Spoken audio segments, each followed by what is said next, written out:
The man shaking hands with President Truman is named Wilson McAbee from California, Victorville, California, who lost a leg in Europe and who was in rehabilitation for 3 years before he returned home.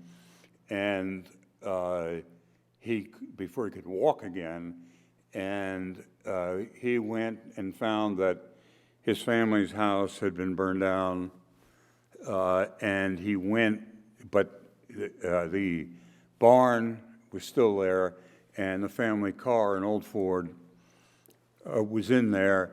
He got in the car. It was very hard for him to do that, and went to the local gas station, and it took him a long time to get out of the car and asked to get gas. Many Japanese were persecuted, some killed, when they went back to their homes. In this case, the guy who owned the gas station came up to him and said, "I want to talk to you." And he said, "I was one of the people who attacked your parents' house, and I wanted to say that I'm sorry." And he broke into tears. There were a lot of tears shed about this, and if there is, we are a country of redemption. I mean, we like to think. If there is redemption in this story, it is one, of course, that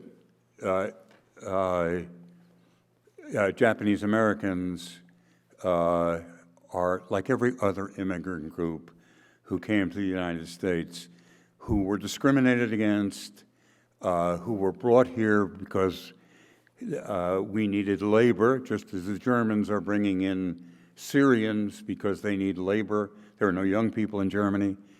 And they were discriminated against because they weren't like us until they were us.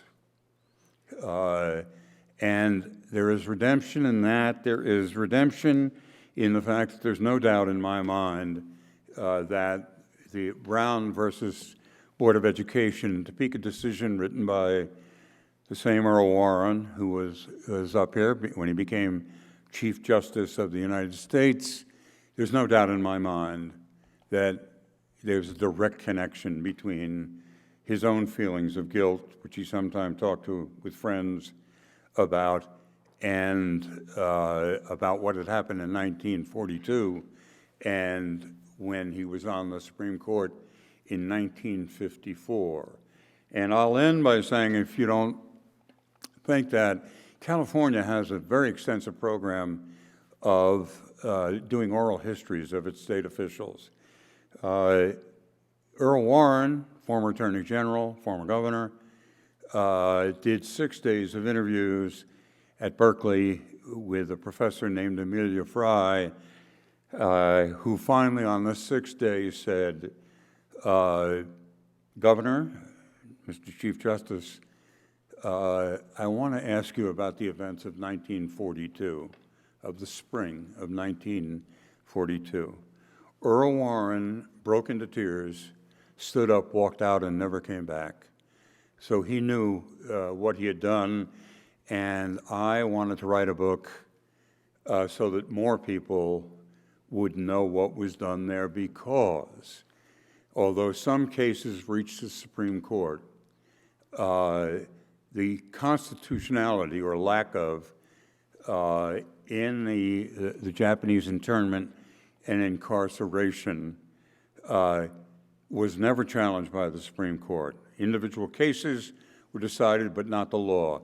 Those laws are still on the books.